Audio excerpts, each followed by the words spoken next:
Welcome to Speaking Cinema, serious movie Jibber Jabber, a movie podcast, coming to you from Coney Island, New York, by the way of Hollywood, California. Follow us on Twitter, at Speaking Cinema. Follow us on Facebook, Speaking Cinema. Rate, review, subscribe. This is Jibber Jabber, iTunes, Stitcher, SoundCloud. That's where we put our show. Pick your favorite platform. I'm your host, a disembodied narrator known as Mr. Jibber Jabber. Today, here with me is Kevin, who just likes doing stuff like this. I just like doing stuff like that. This time on the Jibber Jabber, these are the Armies of the Night. They are 60,000 strong. They outnumber the cops 3-1. They can run New York City. Tonight, they're all out to get the Warriors. The Warriors from 1979. Warriors. The Warriors. With a screenplay by David Shaber and Walter Hill, directed by Walter Hill. If you are not familiar, a New York gang must return to their home turf after they are framed for a murder of a respected gang leader, the Warriors. Not many people know that The Warriors is an adaptation of a book of the same name, written by Sol Urich in 1965. The book and the movie are very different, with the book focusing on sexuality, reputation, family, and survival, and the movie, to contrast, is just an awesome chase in a very theatrical yet gritty New York City. It's a grisly book from what I'm told. That's what I've heard as well. I've not read the book, but interested in pursuing it. The film rights were purchased in 1969 by everyone's favorite low-budget film company, AIP, and was initially going to be a low-budget movie. Nothing came of this. Producer Lawrence Gordon snagged the rights and commissioned David Shaber to write a script that was then sent to Walter Hill. After Hill's planned Western fell through, they brought the project to Paramount, who were looking for youth pictures to satisfy the market. Hollywood. It's been the same forever, guys. Gotta satisfy that market. It's always the young people. Hill liked the script for its quote-unquote extreme narrative simplicity and stripped-down quality, which I'm going to editorialize right here and say is present. It's essentially the retelling of the Greek soldier and writer Xenophon's work. I believe it's Xenophanes, potentially. I'm not going to ask. We have not read this. Yeah. Thank you. For the movie, Walter Hill wanted an all-black cast. He did not get that for commercial reasons, quote-unquote. But it should be said that there are white characters in the book, but none of them are the main character. So, I don't know what that means. Whatever. It should be said that the book and the movie aren't the same. Like all books and movies. Right. Got some stuff just doesn't work on the screen like it does on the page and vice versa. But at the same time, it's like it's the age-old Hollywood racism of like, no one's going to see a movie full of black people. That being said, the Warriors gang is very multicultural in a way that all the other gangs, by contrast, are not. Interesting. Hashtag interesting. Mm-hmm. Filming took place in 1979 on location in New York City on a modest budget, casting virtually no-name actors and infamously not casting real gang members. Sets were vandalized and death threats were sent. Some real gangs did find work, however, as hired muscle to protect the production. The shooting schedule was from sundown to sunrise. Miserable. I believe they forced themselves upon these, as saying they went up to the film crew and like, listen, we're going to be security for your shoot. You're going to have us. Indeed. You're going to pay us. Indeed. I do not believe it was their idea, and if you watch this movie, you'll see that all the streets are constantly wet down, which gives it a more cinematic look. That was a production thing they did to make the movie look a little bit more awesome. CD grittier, cinematic, bigger. I know my boy Ridley Scott does that a lot. Yeah, he loves any movie that wet down the streets. Takes place in the city or on concrete, shit's wet. I have a working theory that any movie without a wet floor that Ridley Scott makes is not a success. Exodus, Gods, and Kings. Rest my case. There were no wet streets in that movie. Failed. The movie was panned by critics, except Pauline Kael had trouble in theaters due to Paramount's fear this movie would incite gang violence. The movie was pulled from many theaters, and the marketing campaign was squashed. It has gone on to become a cult classic. In the early 2000s, popularity spiked due to the home entertainment release. Used to be kind of more of an obscure movie, made it to DVD and Blu-ray. Helped it out. A lot of references in hip-hop videos throughout the 90s. Yeah, it's been kept alive through the culture of being underground. And now has even gone as far as to have a beat-em-up video game that came out for the PlayStation 2. And I believe Xbox and everything. Yeah. which was supposedly supposed to be very good. I never played it. Well, we'll get to that. All right. Coming up here, homie. Supposedly, Ronald Reagan loved this movie. That shocks me. There's not a jelly bean in sight in that movie. Unless Tony Scott was planning to remake the movie and set it in Los Angeles in present day, with the story centering around the Crips and the Bloods. Since his passing, this has not gone anywhere, although IMDb says it's still listed, but that's kind of like a hit and miss kind of a thing. He was working on that long before even like Man on Fire came out, from what I remember. So it's been in the works. Been in the works a bit. An update on this, since this was first written, is that it's rumored that Neville Dean and Taylor of Crank fame want to do this movie. Oh. Thoughts on that? Interesting. I would check that out. The second they announced that, my money, I'd just mail them my money immediately. I'd be like, get me those fucking dudes. That, like, I was like, when people always talk about the remake of The Warriors, and I'm like, ugh. But if it's those two dudes who do Crank, and if you haven't seen Crank, stop listening to this podcast right now, quit your job, go home, and watch it.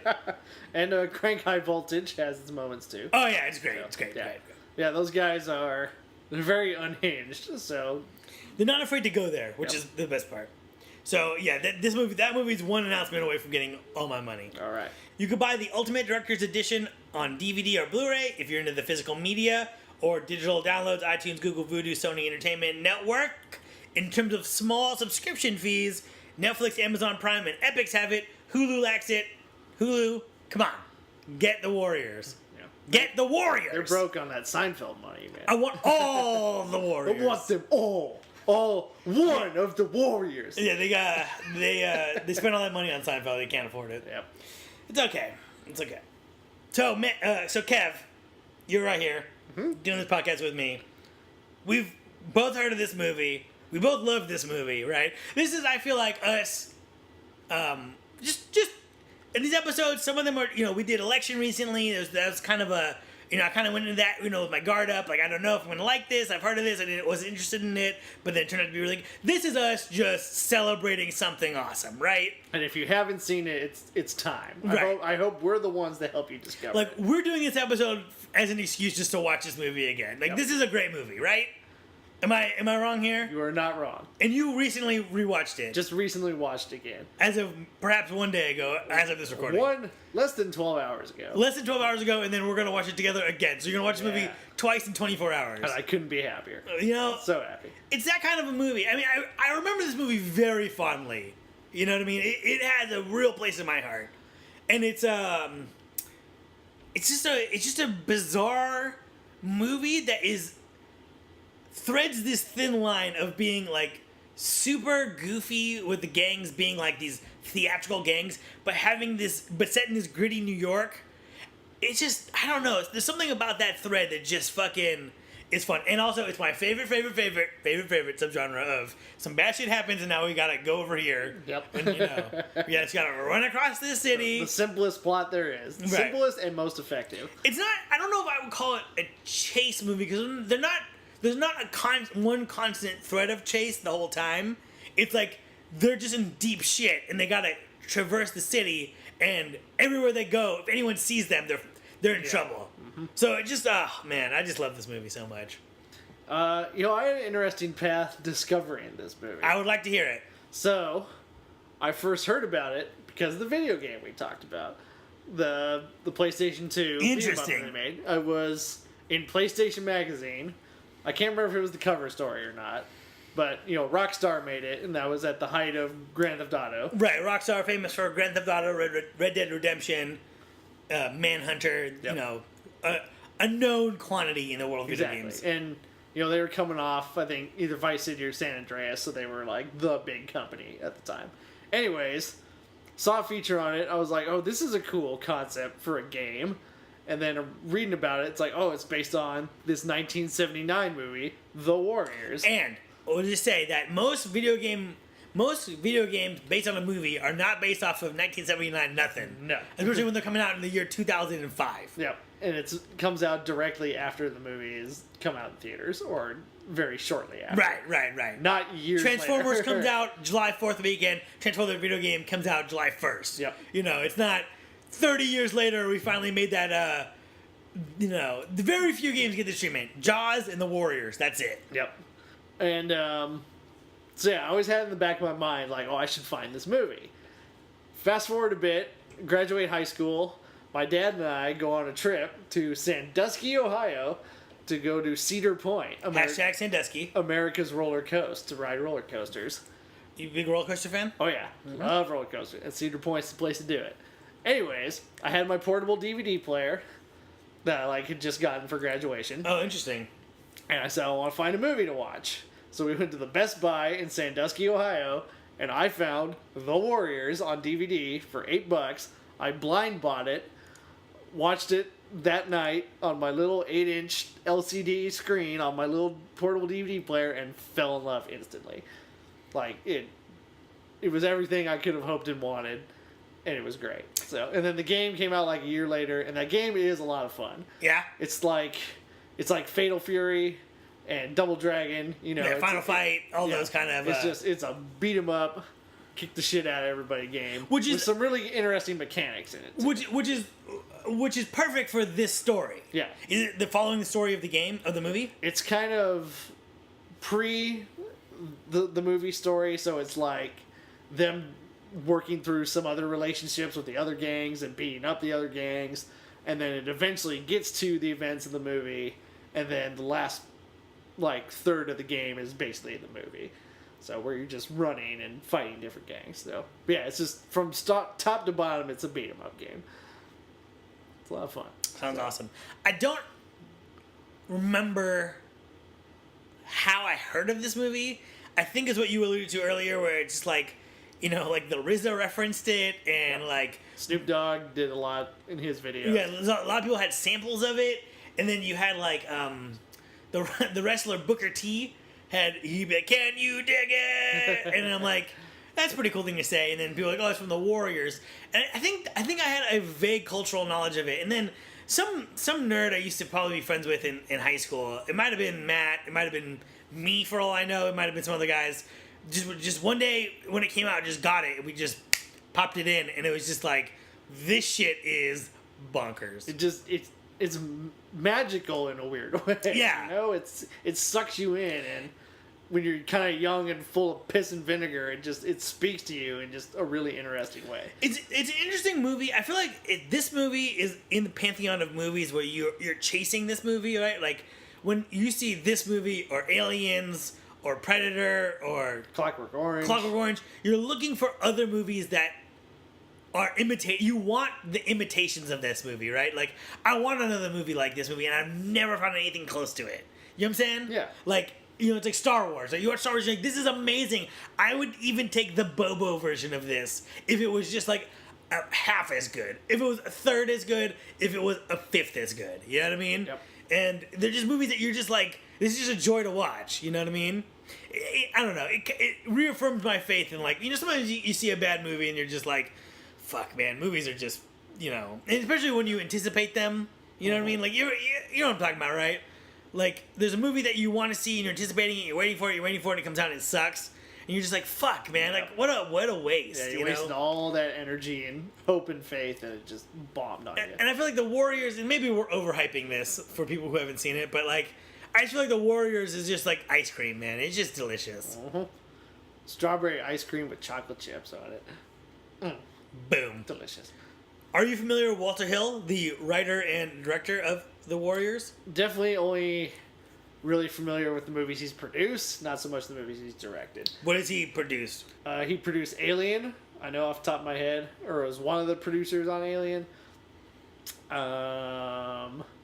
He directed Southern Comfort, 48 Hours, Red Heat, Last Man Standing. And I have not seen any of those. Me neither. I have no familiarity with Walter Hill at all. Yeah, so I only know his name from his production work, and The Warriors, of course. Mm-hmm. The Warriors is interesting, in Hollywood lore. It's one of these movies that we all think is great now that at the time people tried to bury. The movie had a reputation during its release for being too violent, which comes up every time you read about this movie. It comes up again and again and again and again and again. Does that make sense to you? Do you think this movie is violent?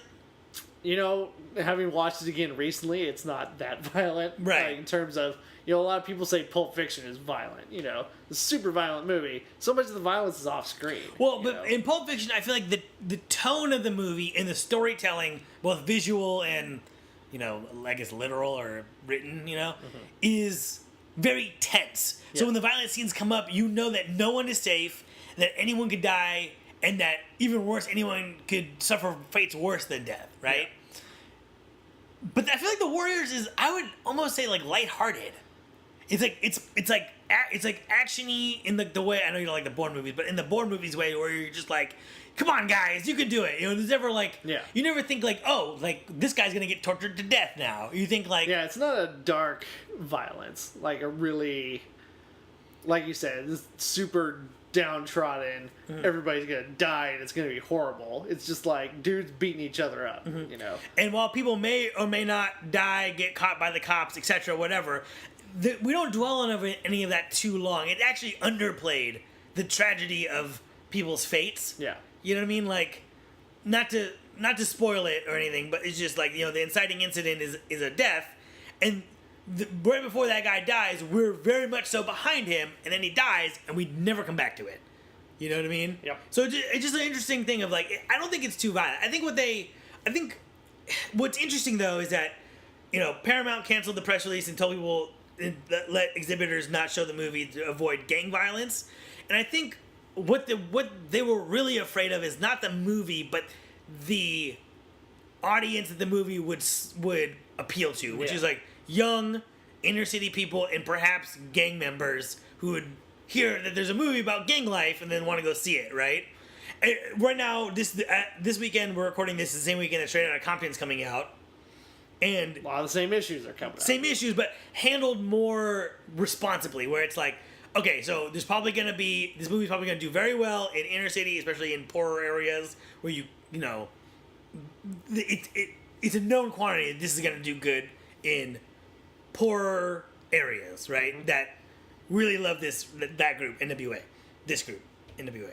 So they have to beef up security because if you're going to attract, and not that all poor people are gang members, but if you're in a gang, right, if you're in the Blood of the Crips or something like that, this is like a movie that you'd want to go to because this is about, something that affected your life directly. So I get that logic, right? It was that a lot of people are going to come to the theater that normally don't come. Yeah. You know what I mean? Yeah, they're going to go to their Carson AMC or wherever. And right.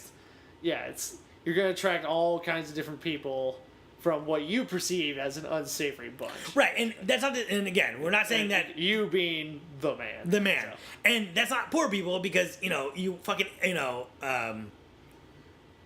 Mission Impossible does good everywhere. You know what I mean? That's just someone like a gangster who is probably not going to the Cineplex too often, but would go out of his way to go to this one because it's about gang life, it's about a rap group that influenced culture, it's about relevant things to that group. I think there probably was an overreaction at the time for this, and there is an overreaction for that now. Maybe I'll be wrong about that, but that's just what I think. The ArcLight Sherman Oaks isn't going to beef up its security for Right. These people aren't going to come out of the woodwork and just take over the theaters, which I think they seem to think is going to happen. Well, that's the weird thing about it, with the Warriors and with the NWA biopic, is that it's like there's a fear as if all of culture is going to be corrupted by this unsavory presence, and it's like who drives fucking past 7 movie theaters to go to another movie theater? You go to the one near you. You know what I mean? Like, it doesn't make any sense. But I mean, I don't know. In the world where people do stupid fucking violent shit in movie theaters, I kind of get it now. I don't get it then. But with all the, I don't know. You know what I'm saying? And who's been shooting up the movie theaters lately? Crazy gun nuts. Crazy white people. Well, gun nuts in the suburbs in like Colorado and Tennessee. Right. It's still very these old racial politics, which we talked about in our Bamboozled episode, still going on today.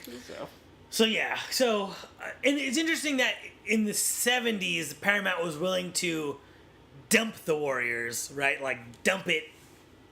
Throw a baby out with the bathwater. Whereas nowadays, it's like, listen, we'll beef up security, but this movie's coming out, and we want to make as much money off of it as we can.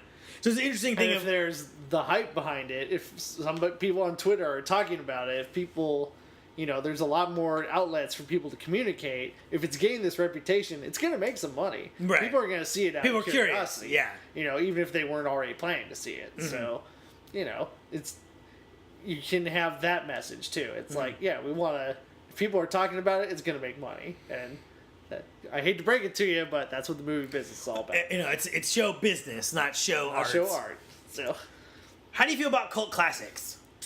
Um, And before you answer that, let's start with the beginning question. What do you think constitutes a cult classic? I think it's a movie that looks bad on paper but turns out good anyways. It's a cult classic. To put it in very simple terms. I think it's just something off the mainstream. It's kind of weird. It kind of does its own thing, but it just speaks to a group of people. And then through word of mouth and, midnight screenings, people buying the DVD and passing it around, it's showing up on Netflix. It just builds this reputation and then becomes something bigger than what it initially became. Do you think there's a difference between a cult film and a cult classic? I think so. Cult films, to me, a cult film is like something that speaks to a very limited group of people. Like something Andy Warhol would have made, Yeah. Empire State Building for 10 hours. And the most exciting part of that movie is the lights come on. That's going to speak to a very limited number of people. A cult classic is, again, that kind of weird offbeat movie that happens to speak to a lot of people compared to, a Mission Impossible crowd. Perhaps a large disparate group of people. Yeah. Yeah, I would say it's hard to when you talk about cult films, it's like, anything with a cult following to me is a cult classic. So even if something is mainstream, like 16 Candles or any of the John Hughes movies, to me there's an element of cult there because there is a fanatical fan base that just loves the shit out of those movies, right? And accepts them for what they are, flaws and all. And which is different than, say, a blockbuster. You know what I mean? Which, even, I would say that a cult, because a lot of people say, a cult classic has to be put out independently, can't be a studio movie, can't be this, has to have failed in some ways. And I think all of those rules are a little bit too asinine for me. I think a cult classic is just if there's a cult following, and that following is substantial in some sort of cultural way, that's a cult classic. And a cult film is like what you said, is just any art film is like a cult film. You know what I mean? Only the cult of arty dudes will know about this. You know what I mean? But and I think in a lot of ways, the definition of it's kind of irrelevant. It's whatever it means to you. Exactly. It's a loose definition. You can't pin down to this is an action movie. Right. Cult movie could be a comedy. It could be an horror. Action. Horror. It could musical. It could be anything. Yeah. So. And I mean, and also in the world that we live in now, right, where we're very self-reflexive and we value media and content is king and such things. The term cult classic is now a marketing term, right? It's something is a cult. People resented Snakes on a Plane because of the idea of Snakes on a Plane or a Grindhouse or something like that. Because the idea of those movies is that we're going to engineer a cult classic, and then people are like, well, it can't. It has to just happen on its own. But it's but if your movie comes out and it doesn't do good, but there's a passionate following, guess what? Marketing. If I work in marketing, I'm going to say that's a cult classic, right? Because that helps our cause of getting it out to the people who will like it. You know what I mean? And I think I'll speak for myself, and you can agree if you agree. But when I go to a record store or if I go on iTunes, if I go to Amoeba, if I go anywhere, I go to that cult section first. That's my section. You know what I mean? That's where the shit that I like lives. You know what I mean? It's where you can find a lot of different stuff or hard to find stuff. I've never seen Faster Pussycat Kill anywhere else, but I want to see it and find it somewhere. Yeah. It's and that's where I'm gonna go. Is that cult? It's influenced so many people, and it's. I think that's another staple of cult classics is that kind of filmmakers as they grow up sort of take those influences and bring it to a new audience. Yeah. Quentin Tarantino's the obvious pick. You got Robert Rodriguez, Eli Roth. You have the It Follows director name off the top of my head. Whoever made that movie. Adam Weingard. These guys are very. They've seen The Warriors and all these so-called cult movies and have absorbed Cannibal Holocaust and fucking all these. Yeah. And they take a lot of the little pieces from those and start using them, and that introduces it to a whole new generation who seek out, what, there's 3 movies came out last year that had prominent synth scores, and it's like the John Carpenter synth score is coming back. Right. So right. it's, it's interesting how, it just, the way they kind of keep going, and they keep finding a new audience kind of every 3 or 4 years.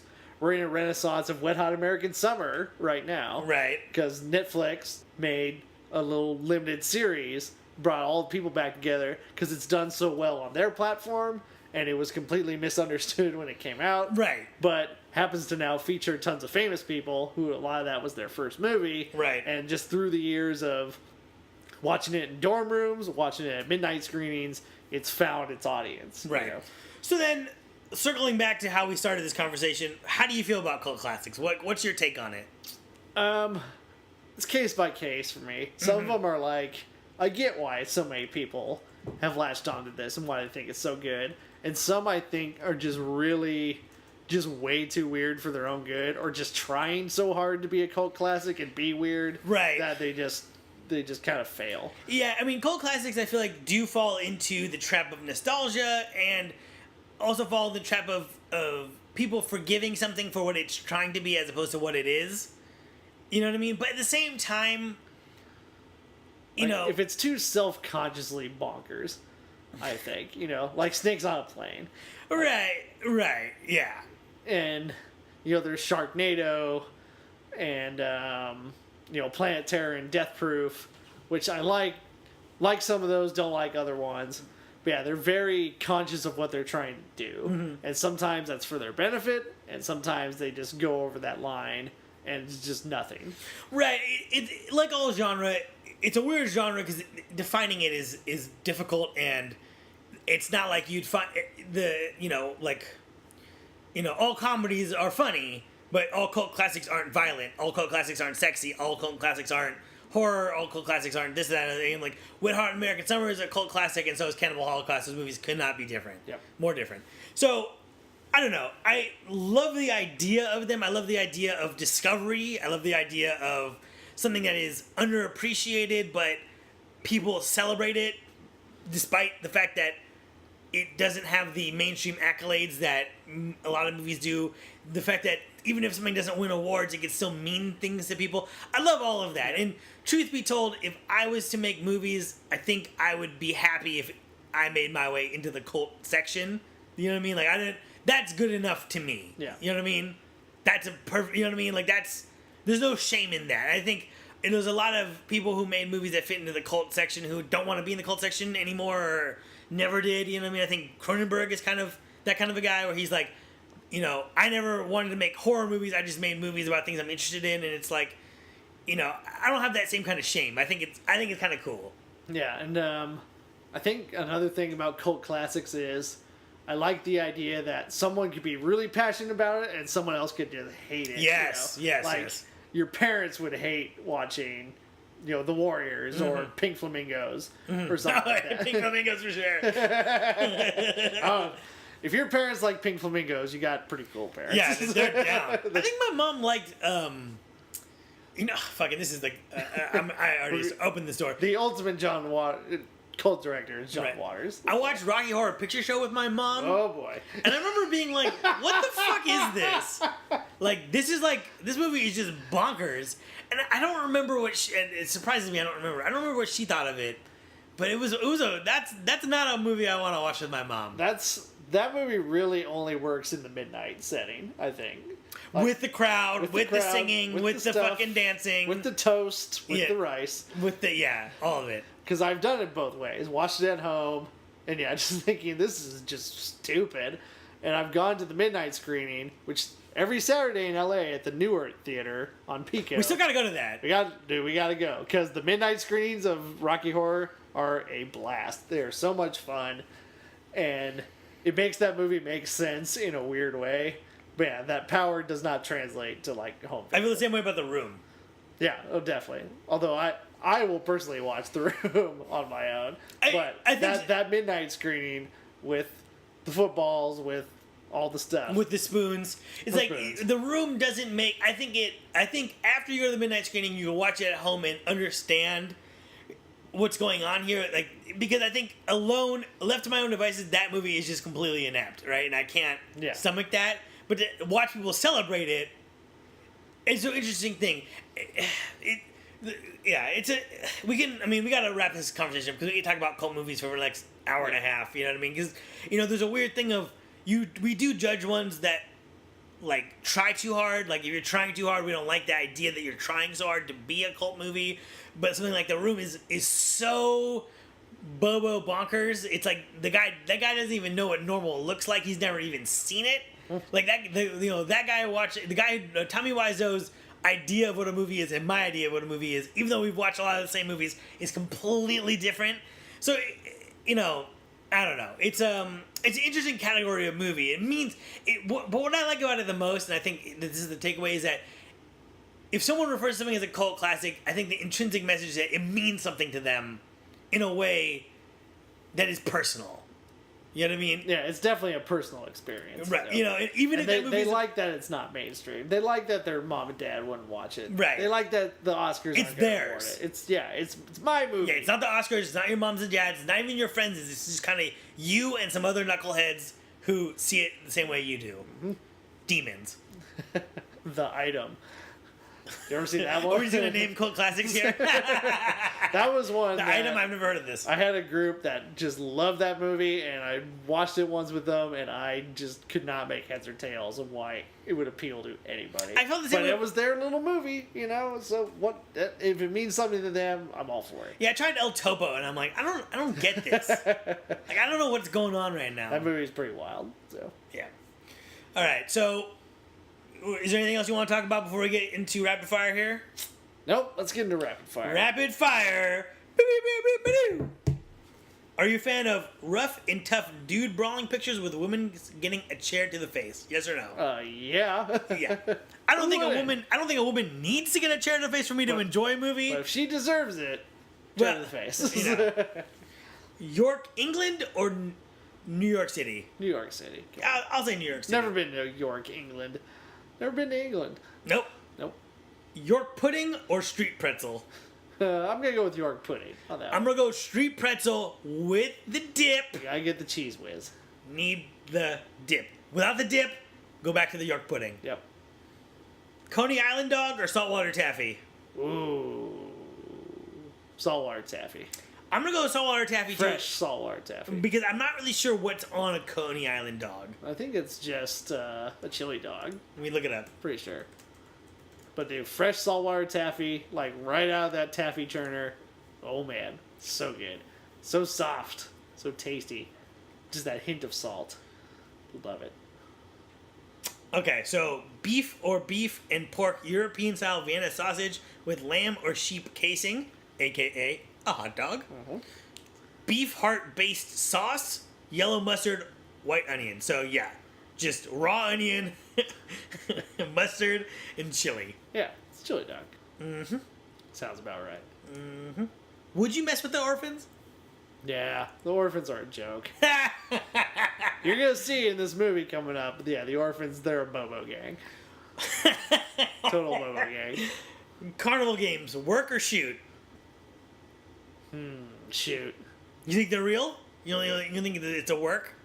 Are you familiar with these terms? No. Okay. I thought you meant like, do I want to work at a carnival game or do I want to play it? Oh, no. Okay, let's do that first. Right. So you want to work the booth or you want to play the game? I'll play the booth. Yeah, I'll play the game. I'll play the game. Fuck working the carny. So, because everything in life has to be based on pro wrestling, aka the way I see the world, when you work with someone, you're working the match, right? It's the gimmick, right? So it's fake. Yeah. But to shoot on someone is to like legitimately, whatever. So it's working is fake and shooting is real. Okay. But so in context, it's all in context, right? So if we're having a professional wrestling match, you want someone who works, not someone who shoots. And if you're playing a carnival game, you want something that's a shoot, not a work. Okay, gotcha. So what do you want? A worker? What do you think? Carnival games, work or shoot? They're definitely a work. Definitely a work. There's like no question. Yeah. Corruption on our carnival circuits. I demand satisfaction. Getting those dollars and not giving away those teddy bears. Gotta make their living. Can you dig it? Can I dig it? Can you dig it? All right. All right. So, what this movie, Gangs in the Warriors universe, badass name, badass gang, or not? All right. So it could either be badass, or you could, say like, oh, I don't like the name, but the gang is cool. Blah blah blah blah. All right. Go. Warriors. That's a great name, great gang. Great name, great gang, Native American look, ethnically diverse, fucking solid. Leather vest. Leather vest, no shirt. Great, Don't need them. Great symbol, skull with wings. Skull with but wings. It's tall, it's not out. Yeah. It's great. Fucking awesome. Gramercy riffs. I mean, those guys are fashion conscious. I like their look. Like their Shades. style. Lots of shades. Lots of aviators in that gang. Yeah. They're badass. They're good guys. Yeah. The Rogues. Those guys are chumps. Yeah, it's a bit generic, too. Bunch of Canadian tuxedos. Yeah. They drive around that hearse. The hearse is cool. I like the hearse. Yeah, the hearse, it's all right. Yeah, that's cool. But I just like that they can all fit in. they're the bad guys in the yeah. They're the bad dudes. Turnbull ACs. They were kind of a chump gang, I think. Why do you say not that? Not badass. They have that bus, and they never get off the bus. Yeah, you gotta stay on the bus. That's the first rule of being an AC. You gotta stay with the AC. Get off the bus, They use, like wood planks and chains. I don't know. It's a cool name though. Turnbull ACs. Like, what does that even mean? It's unique. Yeah. So. The Orphans. So the Orphans, total Bobo gang. They have to his weapon's like a shaver blade. Yeah, the straight razor. But it's like something you would shave with. It's not intimidating. It's not a knife like what Swan has. Yeah, it's true. And he's like the guy who carries around the little newspaper clipping. He's like, yeah, we're fucking tough. Show him how tough we are. And he like pulls out the little newspaper clipping. Yeah, they're a Bobo gang, and their uniform is totally Bobo, where they have like just dirty shirts.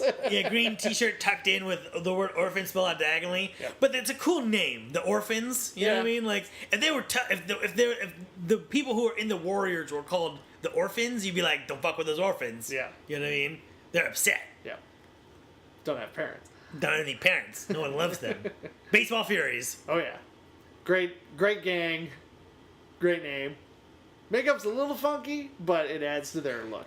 In some ways, though, it's just perfect, right? Because it doesn't make sense in a way that is just like, dude, these guys are fucking crazy. Yep, They don't talk.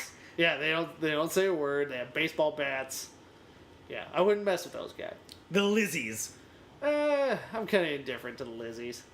They're sort of a bait and switch gang. They're like, hey boys, come to our little clubhouse we got here. And then they try to beat you up. Yeah, I like the name. It's evocative in the most like culty kind of way. You know what I mean? I'm fine with it. The Punks. Yeah, it's a cheap name. Stupid. Stupid. If you call yourself Punk, dude, like that's like, come on. Yep, you're not Punk. If someone calls you Punk, that's different. Yep. He who has to call himself Punk is not Punk. Yeah, I'm with you on this. To paraphrase Tywin Lannister. Game of Thrones. Mm-hmm. Boppers. The Boppers. Boppers. Kind of a stupid name, but they're a cool gang. So the Dingoes, which is the gay gang that was cut from the movie. The gang. I would have liked to have seen the Dingoes. That's a cool name, and it's a little bit. It's the same concept of like you call yourself like the Wolves. Yeah. But it's like your Dingoes. It's kind of cool. Like your baby eaters. Mm-hmm. It's weird that it's like an all gay gang. Like that's a weird like prerequisite. Yeah, I'm curious. It would have been interesting to see a 70s interpretation of a gay gang. I think it would be not too tasteful. I was going to say, would not be sensitive in the slightest. The Hurricanes. That's a cool name. But do they show up in the movie? I think they do, but I feel like it's too generic. I mean, if there was like a band called the Lizzies or the Turnbull ACs, you'd be like, that's a cool fucking band name. If there's a band name called the Hurricanes, you'd be like, more than one hurricane? Like, what's going on here? The Electric Eliminators. That's a cool name. I think it sounds a little bit like an XFL team. A little bit, yeah. It's all right. It's a cool name. It's all right. And they probably didn't get enough play in the movie. I wonder what do they just unplug things?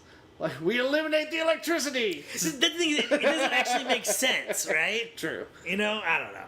Jones Street Boys. That's a good one. Yeah, it's a cool one, right? Sense of place, sense of who they are.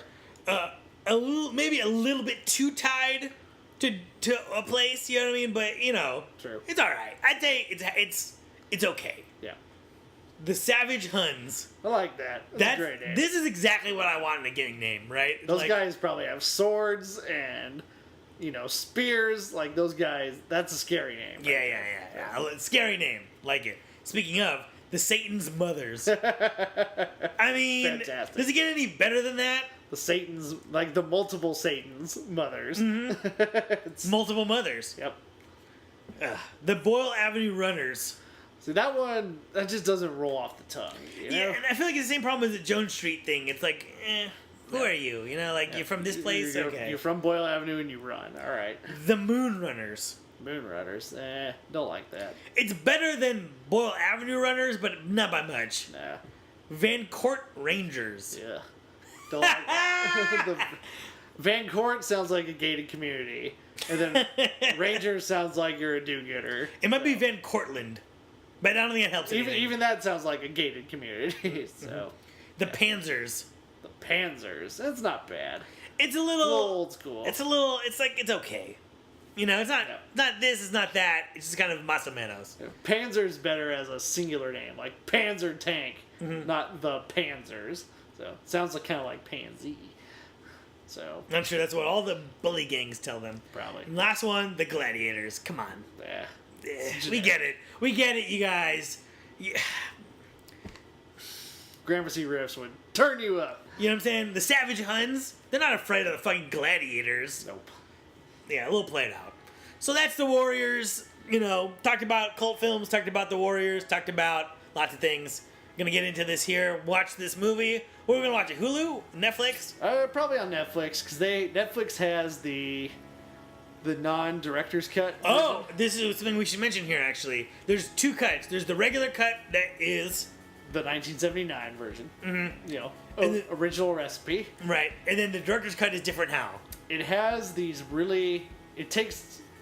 these are in the video game too, but it has these moments where they really pump up the comic book aspect of it, and like the page turns into a comic book. Yeah, it's like literally like frames will look like they're drawn, and it'll have like dialogue, well not dialogue, like action boxes and like meanwhile, suddenly, and it'll do that. And I think it kills the flow of some scenes, it kills the mystery in some scenes, and I just really didn't latch on. It worked for the game, but it does not work for that movie. So. Yeah, and it was at the time because they did the restoration in the mid 2000s, and restoration technology wasn't what it was now. So it was where they spliced the film. It was just really fucked up. Mm-hmm. So I think they patched it over with this digital effect, which is the comic book thing. And I think now they've done a second restoration, they're able to fix those issues. So it's an interesting thing. I remember seeing it and not hating it, but not thinking it added anything to the movie. Yeah, I just think it gets away from the grittiness of it. Like, I just like staying in that world, and I just felt like it kept constantly pulling me out. Mm-hmm. So I'll always go for OG Warriors look, which Netflix has in full HD. Check it out. Right, we're gonna go get some Coney Island dogs, and then we're gonna get some saltwater taffy, and then we're gonna come back, watch this movie, and we're gonna come back and talk about it some more. We're gonna get them! The Warriors! They did it! They did it! Ugh, so good. Okay, here we go. Here we go.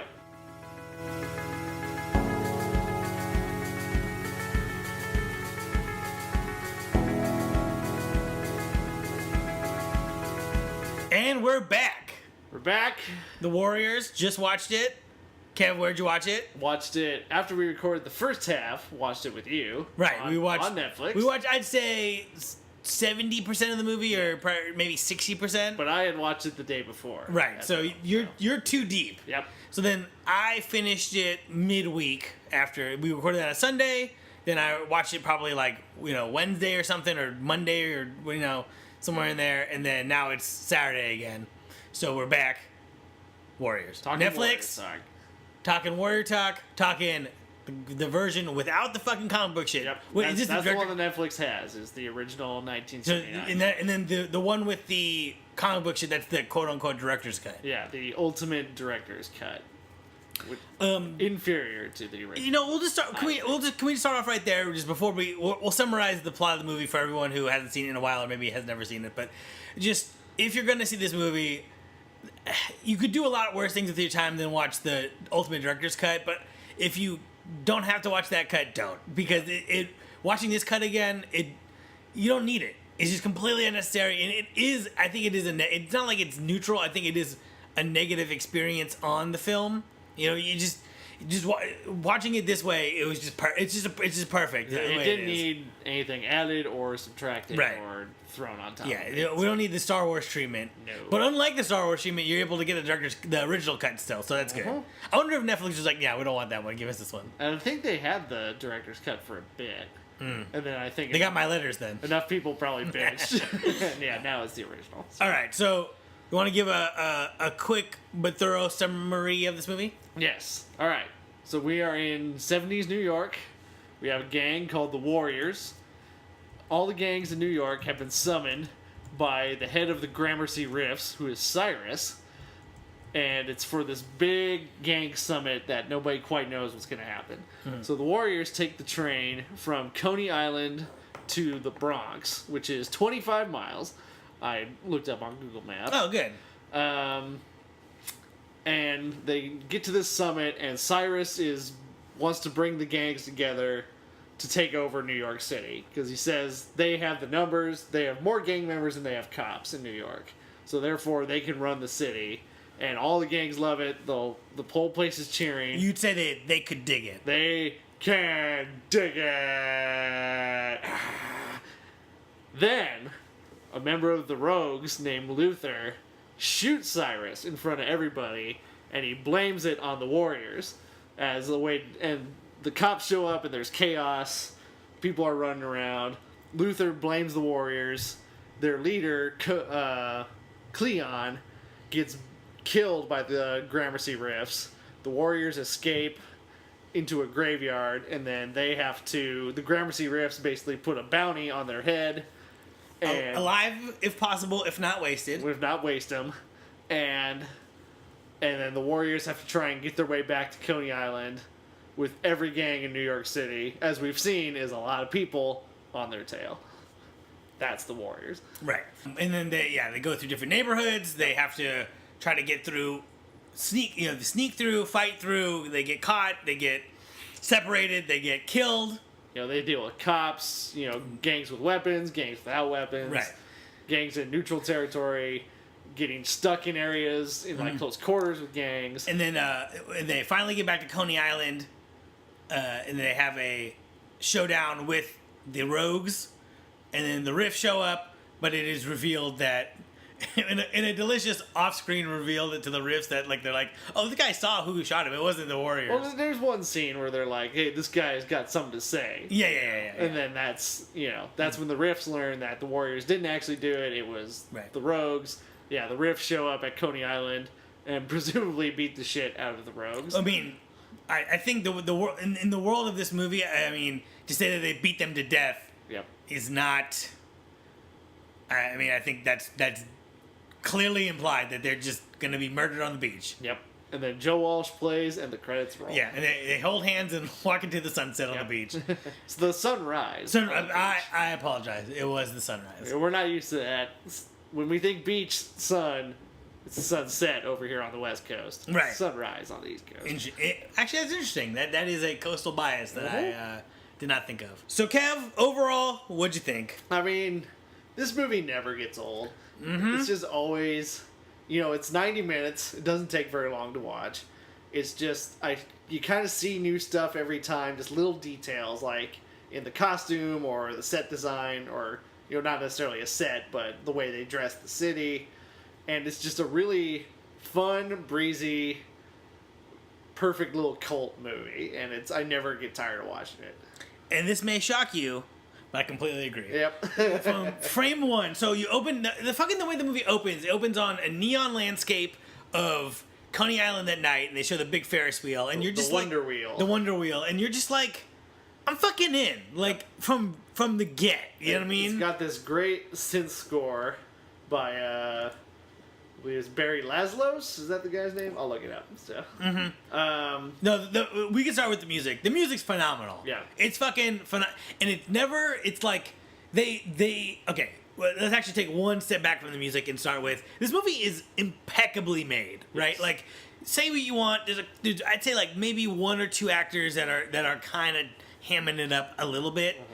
And it is a B movie in the sense of it got, it had a modest budget and they kind of didn't have a lot of faith in it at the studio. It's definitely like in the genre realm. However, it is made with like precision. Scenes don't feel rushed. It never feels like they don't have the coverage or anything they need. It feels like they have everything for the story they want to tell.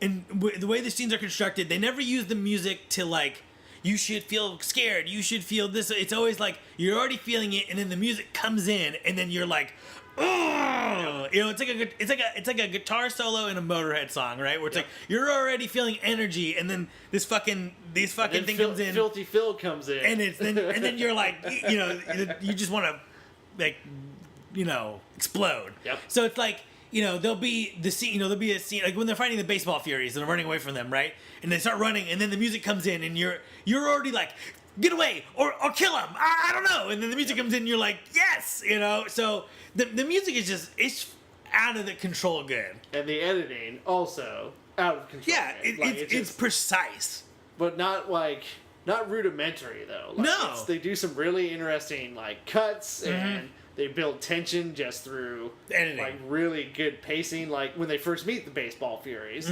it's the shot. One guy they looks come out off of the camera. subway. Yeah, the guy goes off camera. Escaped one gang. Right. He looks off, gets concerned, cuts to Swan. He's looking, he's looking a little worried.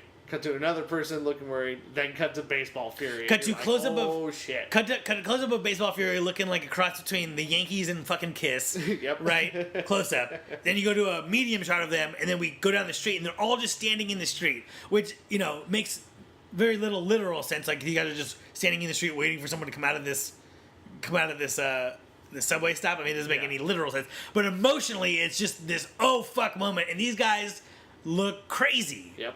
And then they start. All they can do is start running. Yeah, so. It's great.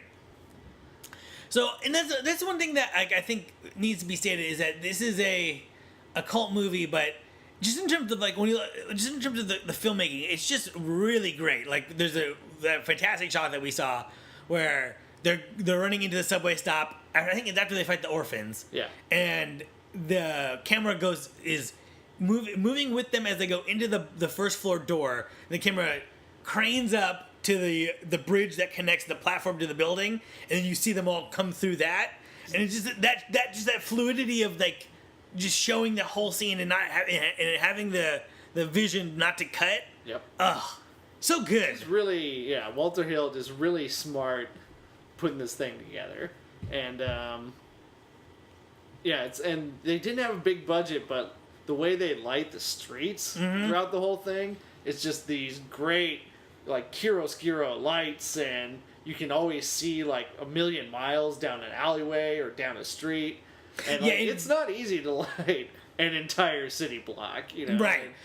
It's not easy to light a room. And, Right. for them, on the budget they had, which was not big, to just have these great, grand landscapes and really make a city like New York look like this really almost gothic trash covered place was like really, really amazing. And then you think by inserting these like larger than life cartoonish gang members with their like it's like this is a pre-video game, but it feels like Final Fight or something, right? Where it's like they're all themed, you know what I mean? And they have these wacky themes. You think like that wouldn't mesh with this grittier than grit New York, but it does, you know what I mean? So it's just like the harmony of vision is such in a way that like I don't know. I feel like as beloved as this movie is, it is also underrated because so much of this shit could have not worked. So much of this shit could have not worked, and it does. And it's just amazing. And I kind of want to meet someone who like doesn't like this movie and like, is there someone who could legitimately say like, hey, this doesn't work. I don't like this or whatever. Or is it just, do the people who not like this movie just haven't seen it or just are dismissive of it because it's a wacky concept? I wouldn't want to meet somebody who didn't like this movie. Touche, That's like meeting somebody who doesn't like Tom Petty. You know, it's like what kind of black soul do you have? Oh, you know, I like Tom Petty, but I don't like the Heartbreakers. But we'll save that for another podcast. All right. Now I'm mad. Also, I just kind of touched on it, but the Warriors, man, they look so fucking cool, dude. They're like, yeah, everybody's really distinct in the Warriors. Like they all have the same vest. But you got Swan with like the big eyes and the stone face. You got Cochise, who has this like 2-foot afro and Indian garb. You got the Indian jewelry. Yeah, you got Ajax, who has this crazy look in his eyes, played by James Remar, one of his first roles, who is a prolific character actor. What do we know him from, Kev? He's in most recently. He's in Django Unchained. As who? In the very beginning, he's one of the Brickle brothers. So he's the guy who says "Last chance, fancy pants." That's James Remar. So yeah, if you go on his IMDb page, he has like 180 credits or something like that. Did Swan or the girl ever go on to do anything? Swan is in. I can't think of the actor's name right now, but I looked him up, and he's in some like independent movies recently, and that's kind of it. So, and then the girl, I didn't really see her. And then the leader of the Rogues, Luther. Luther. Yeah, I have his name, but this is gonna blow your mind. He was in a movie we both liked very recently. He's in John Wick. What? Who's he in John Wick? He is. Is he the cleaner? He's the head of the cleaners. Oh my fucking god. Yep. Oh, that's so good. Yeah, I don't have his name right now. Yeah, I looked him up before we started this. I mean, he's been in a lot, so. Yeah, he's made his round. He's in I can't think of it. But yeah, John Wick, head of the cleaners, Dinner for 12. First time to see him, so. Another movie with stacked cast. Totally. Well, John Wick, we have to do John Wick. Yeah. And I'm not even gonna write it down. I just know it'll happen one day. You know, and then you've got the other people are there's Cowboy, there's Cleon. We see him very briefly, but he has like a leopard skin do-rag. Yeah. It almost looks like a Middle Eastern. I don't know what the word is for the thing, but the Middle Eastern thing where they wear it's like a little cloth crown, and then you put the scarf thing on the head. Yeah. You know, it looks like that. Yeah, I don't know what those are called, but yeah, that's definitely leopard skin. Yeah, awesome. That's the key. So yeah, it's in all the gang designs you're never going to confuse one for the other, and you're never going to lose track of who's who in each gang either. Like they find these really unique faces and personalities, and it really helps the story along and makes you care about what everybody's doing. So, totally. Yeah. One thing I wanted to talk about is, and this goes back to what you said, where every time you watch a movie, you see something new. And so this time I was watching it, and it's interesting the way they talk about Cyrus and the way that Cyrus is presented in the movie. Because Cyrus, can you dig it? Beloved figure in the world of cult anything, right? Like when I first saw it, I'm like, oh, I mean, his speech is cool, but I don't know if I would have, if I watched this movie by myself, I don't know if I would have walked away being like, Cyrus was the man, right? But people love him and quote him in such things. Yeah. And so I was kind of going into this one, I'm like, what, like, why? You know what I mean? But when you think, when there's the opening scene where they're getting on the subway and they're all talking to each other, these back and forth shots of them talking about various things. And every time they talk about Cyrus, he's the one and only. He's the only one that could do what he wants to do, right? The Warriors, the people in the Warriors there seems to be half of them don't know anything about Cyrus, and the other half have absolute faith in him. Magic, whole lot of magic. That's one quote, and then the other quote is he's the one and only. And I think not Ajax, definitely not, Swan says that. Yeah, Ajax does not care. Yeah, Ajax. We'll get to Ajax in a minute, but and so then his speech, the way that they present the speech, and then the fallout from his death, the implication is.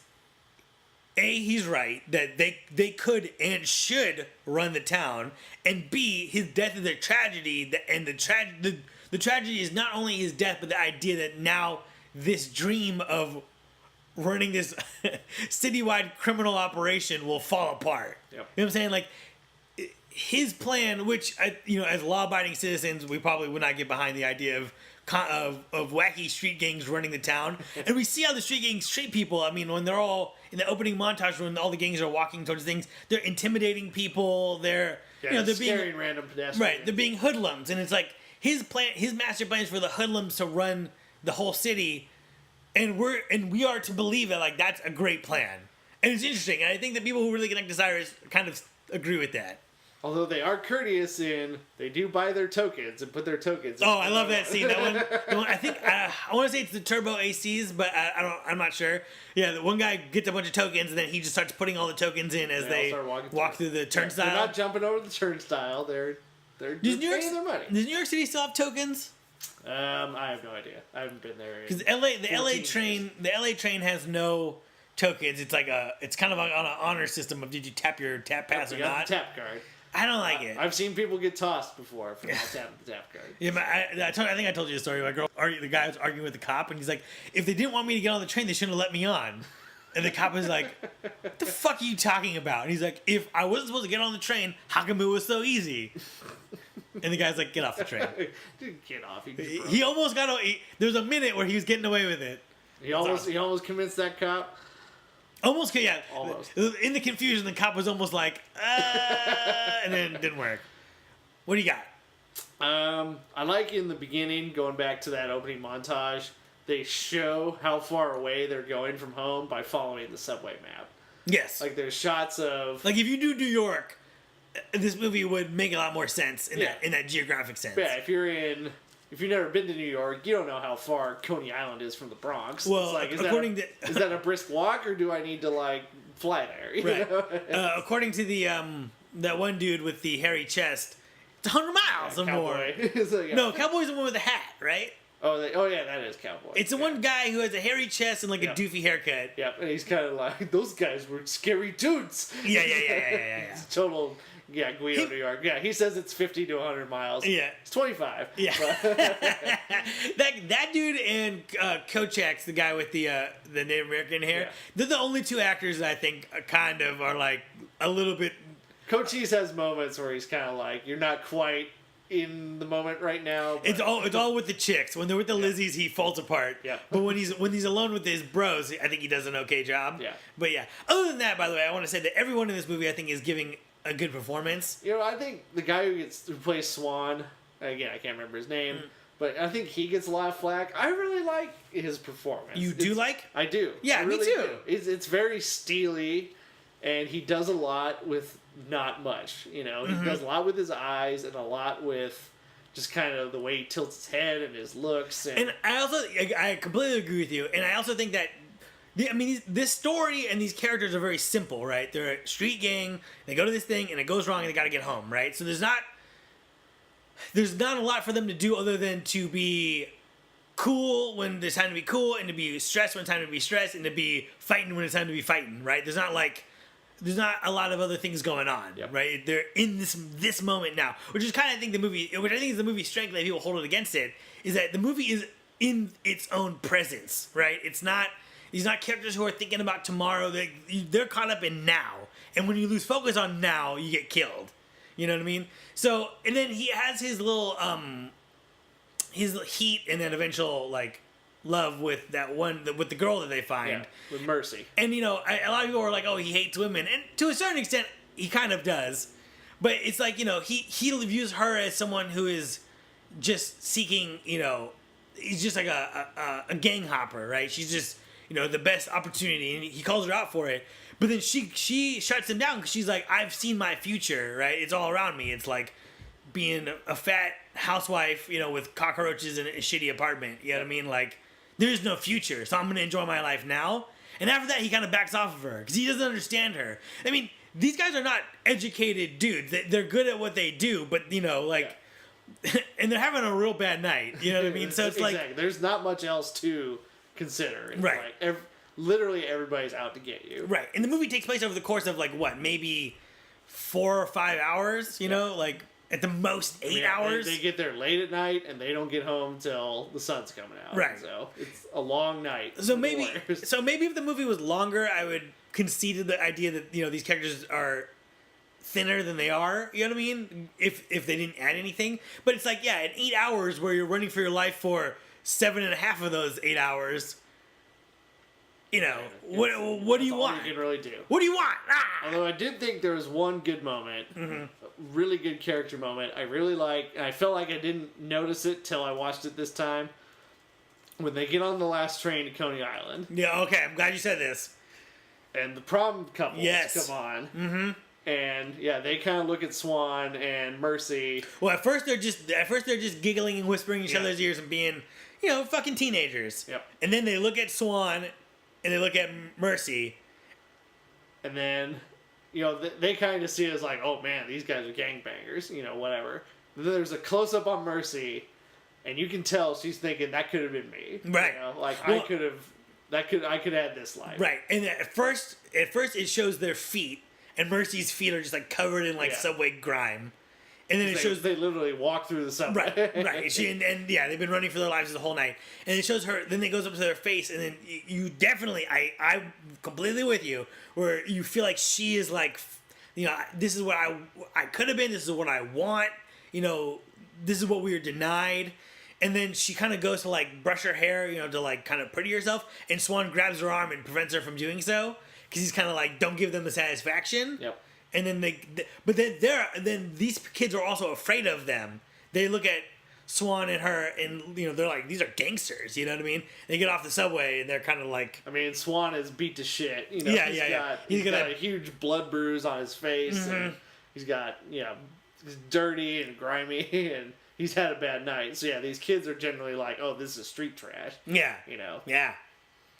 Yeah, that scene never registered for me until just recently. I agree with you. That's totally what, because I just thought it's like, oh, you still don't want to fuck with these people. Like that was the point of the scene, right? But it's not. Now it's really all about, you know, we could have had this normal life. You know, we could have been going to prom and going to the sock hop for a malt. See, right? And it's, one way is fear, but the other way is like regret. Yep. You know, and it's or longing, and it's a real sad scene. Yeah. And then the next scene back, they get back to Coney Island, and he looks around it, and he's like, we came all the way back for this dump. Yep. You know what I mean? And Coney Island, it is a dump. Is It's a dump. I've ridden that roller coaster, the Cyclone. Oh, yeah? It's a fun coaster. They need to hose it off every now and then, but it's a fun roller coaster. Well, and then there's an interesting character moment. There's right after that scene where he's like, maybe I get out of here. And she's like, I like traveling. And he's like, where have you ever been? And she's like, just because I've never done it doesn't mean that I don't know that I like it. Yeah. That's a real poignant moment, too, where it's like, it seems like they're both ready to leave this. You know what I mean? They're both ready to get out. Exactly. And then the rogues roll up in their hearse, and then the classic scene happens. With the clinking bottles. And warriors! So, why do you think that moment has stood out for so long? But mimicked in hip-hop videos, other movies parody it. Like, that is, when people think of the Warriors, they think of that moment, you know? I think that it's a bold moment in filmmaking, right? Because you're really putting yourself out there of like, this is going to be weird, this is going to be unique, and they give that moment its place, right? The hearse rolls up, you know, the windows are rolled down, you hear this clinking, like clink, clink, clink, clink, and then he starts saying it, and they hold on him saying it, and he says it multiple times. You know, he says every time he says warriors, and then he says play, and it's always crazier and crazier and crazier. And I also think it's because the character of Luther is so. I think okay, so we can't really talk about this without backing up one step and talking about Luther. Yeah. So like Luther is crazy. He's a sociopath, and he just likes doing things like that. Well, and I think people are always be like, "Oh, that's so lame," that like that's his explanation. But they have been building that explanation the whole movie. That's another thing I noticed. Right? Mm-hmm. Is he shoots Cyrus, and then he's like, the Warriors, and he tries to he tackles Cleon. Cleon fucking gives him a fucking kung fu chop to the neck, right in his neck, and then later he's calling into the rifts and getting the word, and his gang members are kind of starting to get afraid. They're like, why are you so happy? And he's like, I'm having a good time. And it's like, when we put that comment in context, it's like, right now it's life and death. Like, if you guys, the guys you blamed it on all escaped, if they get taken in alive and explain the situation, you are all fucked. Yep. And he thinks that's fun, right? And then he's having a good time, he's laughing, he's fucking around with his friends, and then the lady's like, what about the money you owe? And then he's like, for what? And he throws the fucking shit back in the air. So it's like, you know, he is unhinged. He's like the Joker. You know what I mean? He's not the Riddler, and he's not the Scarecrow. He's the Joker. He just wants to see the world burn. Yep. And he fits into this low, dirty scum of New York that we see, right? He's just a guy who's just like, you know, he's like he's like of this low life kind of ness. You know what I mean? Mm-hmm. So I think that scene in this movie and the ending and all of this stuff, I think it's all complete. And then when he's he's doing the Warriors thing, he's like taunting them. You know what I mean? Like, I think on their turf. He has no fear up until the very end when he knows he's lost. Yeah. So I think when Swan throws a switchblade right in his wrist, and then the Rift show up, and then he knows he's fucked. Right. Like, it takes that to break him, you know. So to go back to your question, I think that scene works is because in the context of the whole movie, up to everything in that movie, up to that movie, and then on second and third watches, everything that you know of him already, it just makes sense. Like, he thinks that this is him winning. He's about to win. Yep. Because he's found them. It doesn't matter that they're on their home turf. He found them, so it's like, you're fucked now. I got you. You know what I mean? Because he's just like, you know, the sociopath. Yeah, it's just, I don't know, I've always thought that was such a weird scene for people to really latch on to. Oh, yeah. But yeah, like you said, everything in that movie builds up to it, and it's still a powerful moment. It will always be one of the great moments in cinema, I think. So. Well, and I think people I think connect to it because there's a difference. There's a lot of crime in this movie. I mean, you know, Cyrus represents crime, and so does Luther, and to a certain extent Ajax, their fellow warrior. But the movie, I think, draws a line in what's appropriate and what's not appropriate, right? Like, the idea of taking back the streets, owning the city, that's cool. But the idea of, like, raping a woman or murdering people for no reason, that's not cool. Yep. It's interesting because it's like honor among thieves, kind of. Yeah, there's an interesting, throughout the whole movie, there's a lot of gang politics I wrote down. Right. Of like, who gets to be war chief. Also, yeah. I love the idea that their leader is called war chief. War chief. And then we have to assume that every other gang's every other theme, you know, they all have their own terminologies. You know, the orphans talk about, you know, you don't have a permit, you can't walk on our turf. Who's giving out permits to gang members? Right, you know? Like, right. Who's the bureaucrats within the gang world who have to, like, do permits? Do you think what constitutes a permit? Do you think it's an oral permit? I think it's an oral permit, most likely. But yeah, and then they're like, you know, then the Warriors are like, you know, Swan says, "Fuck you." And hold on, because it's built up better than that. Because they're like, you don't have a permit. It's like, we're not causing any trouble. The subway is broken. We are simply walking through, and we came to you first for respect. And then Mercy's like, you gonna let them embarrass you with their colors and shit? And they're like, you gotta take off your colors. And they're like, no way, man. And colors would be their vests. Yep. In this case. And it's like, you gotta take off your colors. You can't disrespect us like that. And then there's this, again, back to the filmmaking, back to the tone, back to the acting, back to the... Everything is great about this movie. There's a long beat where Swan and Fox... The leader of the orphans. Fox from the Warriors. Yeah. Are looking at this dude, dead in his eyes. It's a two-shot, and he's just like, fuck you. Fuck you. And it's, when they say fuck you in this movie, more than any other movie, man, like, those mean something. It's like...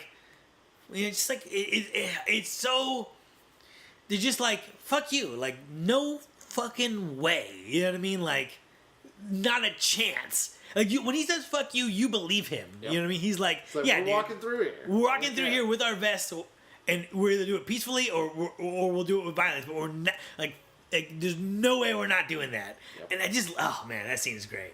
Yeah, it's the various levels of, like, the power of the gangs, you know, obviously the orphans, as we talked about, they're kind of bobo. They're totally bobo. I just like when he's like, oh yeah, they talk about us in the paper, and that one guy comes up, and it's like his job to show the one news clipping that the orphans got in, and you know, his weapon of choice is like a shitty razor blade. Yeah. With a baby blue handle. Oh yeah, the orphans, you're a heavy outfit. Well, even you know, there's these great transitions every time the Warriors get away. It goes to the Gramercy Rifts leader. Somebody leans in and is like, they got wasted. With the orphans, he's like, like, oh, they got away from the orphans. He goes, they're not a network. So it's like, there's gangs, like, there's this weird hierarchy that they build, like, through really subtle little clues. I think that really adds to the movie, too. Like, the gangs have their own complete world. Right. It's a weird prison kind of thing, you know what I mean? Yeah, kind of like a strange. prison. From the people I know who have gone to prison, which... knew some guys. Leave my mother out of this. Well, we're not gonna name names. But I remember this dude was telling me, he's like, yeah, dude, like the Mexican gang and the black gang, the leaders of all these gangs would like communicate and stuff, and I'm like, that's so weird. Like they're in cahoots, but like rivals. Well, anybody who's watched Oz will know about prison gang politics as well. So. Great early HBO show. Is that on HBO Go? That's on HBO Go, right? Yeah, it's on there. Is it? That's where I watched it. I feel like everything. I watched the first season. I have not watched the whole series. I feel like HBO Go lets me down in that, like, I want everything that HBO's ever fucking done. And they don't have everything that HBO's ever fucking done. Even Arliss. You want Arliss. I want, what's Tales from the Crypt? Oh, yes. They don't got that. I want all their stand-up specials. They don't got those. I want all their TV movies. I don't got those. It's true. Come on. Come on, HBO. You own that. Come on. No, unless you don't. But still, come on. Come on. What do you got? I was going to just mention the colors in this movie are really bright, like really bold and really distinctive. I think it inspired Watchmen a little bit, the comic book and the movie. Right, where the city is grimy and dirty, but the characters have this pop on them. And yeah, they use a lot of like purple and yellow and blue and dark red. They don't use like there's not a lot of green, there's not much, it's really these kind of muted primary colors almost. And it gives it this really interesting palette. Right, and there's very interesting like takes on those palettes, right? Like, you have like I don't know the name of the gang, but the ones that wear that wear the roller skates. Oh yeah. And that, by the way, that scene is a fucking masterpiece. The build up to that fight. Yep. But he's wearing a striped like rugby collared shirt, and it's like these like big primary and then like overalls, and it's just like it just feels like a comic book, man. It's just like no one dresses like that. It's just, like unbelievable. But it's great. Yeah, and I mean the most colorful thing is the gang summit. It's like just the way all the different shades and all the different things all coming together, but it doesn't look like a mess. It looks really cohesive. Mm-hmm. So yeah, whoever did the production design and the color design, bravo. Yeah, great work. I want to talk about Ajax really quick. All right. And I think I just want to really go back to just like Ajax. There's an interesting presentation of if you look back on Ajax and Swan, right? In the beginning opening scene, they're both talking, to the various members of the Warriors, and you get the sense that Swan is kind of a smart guy, if not a little bit, reserved. And then you get a sense that like Ajax is a guy you want to have on your side in a fight, but an idiot, right? Because he's like I think one of the most telling lines of this movie is off the bat knows exactly what it wants to do. Is he says, "I bet no one even shows up." Hard cut, thousands of people there. And it's like, yeah, you're full of shit. You know what I mean? He also says we should, he says, I'm not going to use the right verbiage here because he uses like their warrior slang. Yeah. But he basically says that he wants to fight. On the way there, he wants to get some women, right, and have sex with them, perhaps against their will, perhaps not. It's kind of ambiguous. And then on the way back, he wants to either fight someone or kill someone. You know what I mean? Yep. And it's like, focus on the task at hand, bro. Then there's, of course, the scene where they're running through Central Park. And there's the lady on the bench, and he's like, his first thought is, shouldn't we show her that parks are dangerous after dark? Right, so it's like, dude, we gotta get home. Well, what's interesting is that everyone in the war, one, it's like, people are hunting for you. Two, the implication there is that you want to rape this chick and you want your friends to help. And three, no one in the Warriors has ever made any reference to the idea that their gang is about sexually assaulting women. Swan does say to Mercy, he's like, I bet if we pulled a train on you, you'd actually like it. Mm-hmm. But he says it in a way that is like, you're a whore, but we are not on your level. We would never do that. Yeah, I think it was more to intimidate her. Yeah, like, it was just we're not going to actually pull a train, but yeah, he's like trying to size her up. Right. And I think in the implication there is that you are a sexual deviant and we aren't. We're better than you in that way. And Ajax, he just takes it way too far, and in the end he pays for it. And because that girl on the bench is a cop, and she cuffs him, cuffs to the bench, and he tries to drag the bench away. Right, and there's a moment where I wouldn't say you feel sorry for him, but they do. For someone who is not afraid of everyone, he keeps saying how he doesn't want to run away from stuff. He keeps calling everyone faggots and being like, you're queer and you're this and you're that. So he's a fearless person that you don't really feel bad for him. And then there's this sad moment where that he's totally boned. But I wouldn't say that they're trying to make you feel bad for him so much as I think they're trying to heighten the stakes by saying this dude who is basically the pistol on your hip, he's gone. So you don't have this dude to help you get you somewhere anymore. I think that's the ending of that. Because I'm like, why are they playing this for sympathy? But I'm like, I don't think they're actually playing it for sympathy.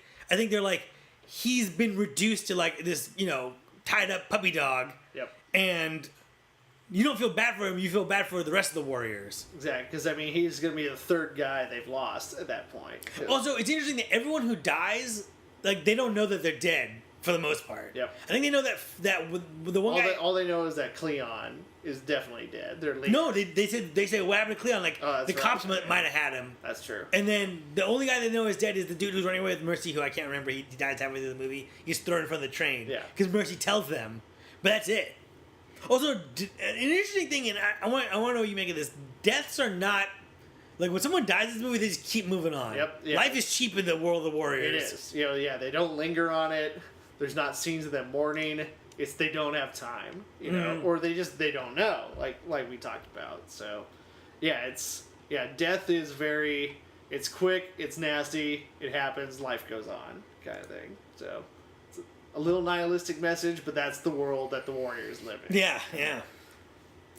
And speaking of this world, it's interesting that the Lizzies, who is the gang that's trying to seduce the Warriors, are not dressed sexually. I feel like if the movie was made today, they'd all be, or at least some of them would be like in hot pants and whatever, but they're all wearing like baggy hoodies and just like regular jeans. Look like they're going to Lilith Fair.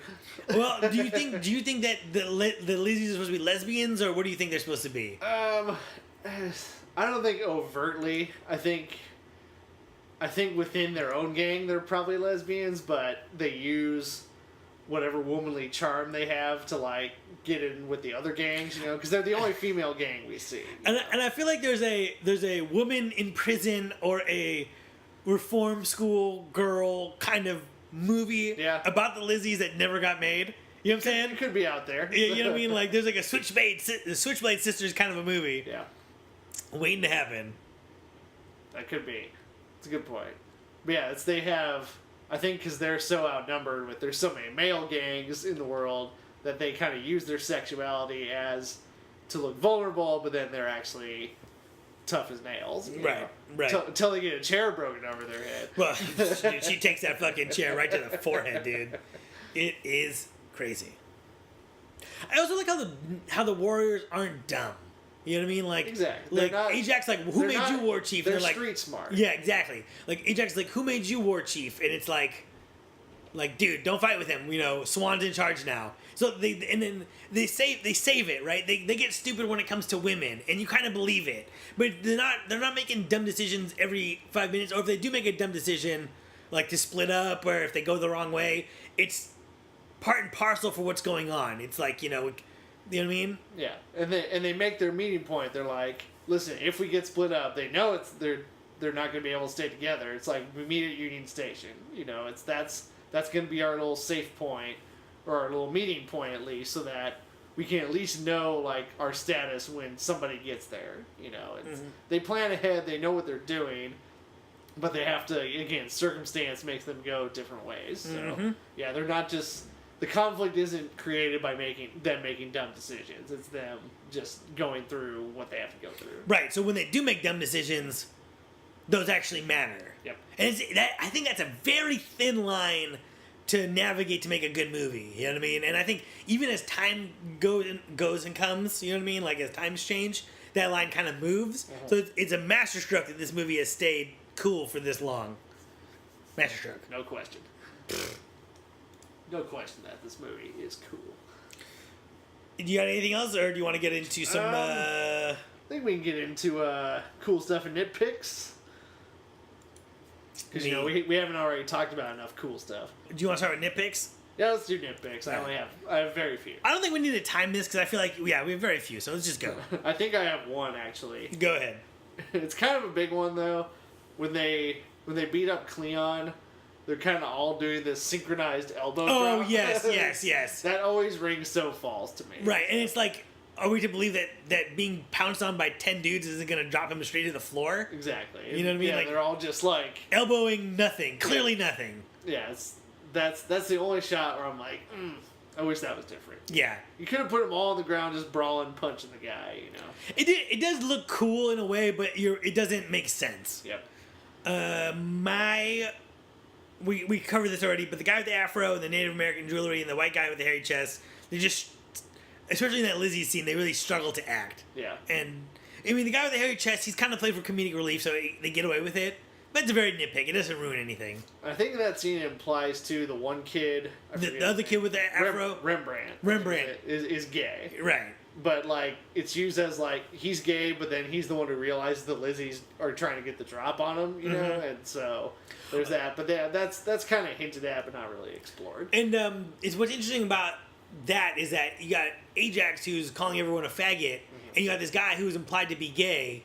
So, I don't know. That again, I think that's deep, man. I think that they're really... But you really get the sense of, like, Ajax is too much, right? Like, these guys are tagging stuff, they're criminals... But they're petty criminals. They're a creation of this world where there's no adults and there's no family. You know what I mean? And Ajax is just a monster. Yep. I like that. Okay, back to nitpicks. This is one thing that I realized on this last pick. So when they get back to Coney, there's no more warriors. They don't meet up with anyone. They're not like, okay, now we got our backup. They get there and it's like, oh, this is just this. Our whole gang is like 8 dudes. Yep. Which is very weird because they make fun of the orphans for only having 30 members. Like, they're a small outfit, 30 members. And it's like, but you guys are running, like, 10 deep. Yep. Yeah, there's no home base of warriors waiting for them there. Right. So I just thought that was interesting. Yeah. It didn't bug me, but yeah, I didn't really think about that until now. Storytelling-wise, I get why, because they're not safe yet. But it's just interesting given the context of... And then you see how many riffs there are. There's like 100 riffs. Yeah, the riffs are... I mean, they're the gang in New York. They have a compound and, like... military procedure. Oh, we're about to talk about that compound. Okay, you want to talk about moments of awesomeness? Let's do some cool stuff. Music. We talked about this. Music's amazing. Music's great. I like from scene to scene they're really sweaty and they're really out of breath. Yes. Which I feel in a lot of movies they forget to do. Like the leading man's always looking nice, looking clean shaven. Maybe has a little scar on his face. But yeah, this movie they're beat up, they're sweaty.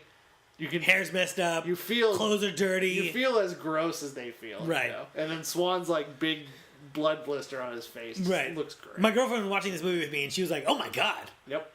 A lot of cool gang hats. A lot of cool hats. Where are these guys getting these custom uniforms? You know? Yeah, I think where are the Warriors get their vests? I think there's someone who making a fortune making all these gang costumes. Is there one little Jewish lady in the Bronx? Yeah. Like, I got the baseball furies today. She got a whole storefront where she's just cranking this shit out. The punch sounds in this movie are great. Yes. All the fuck yous are so satisfying. Fuck you. The slang in this movie is great. They're a heavy outfit. Just so good, dude. Be cool, boppers. Be cool. I also like the scene in the very beginning where the rogues, they all pass the gun down to Luther, who takes the shot, which I think is visual storytelling for it. All these dudes have a hand in this. Yep.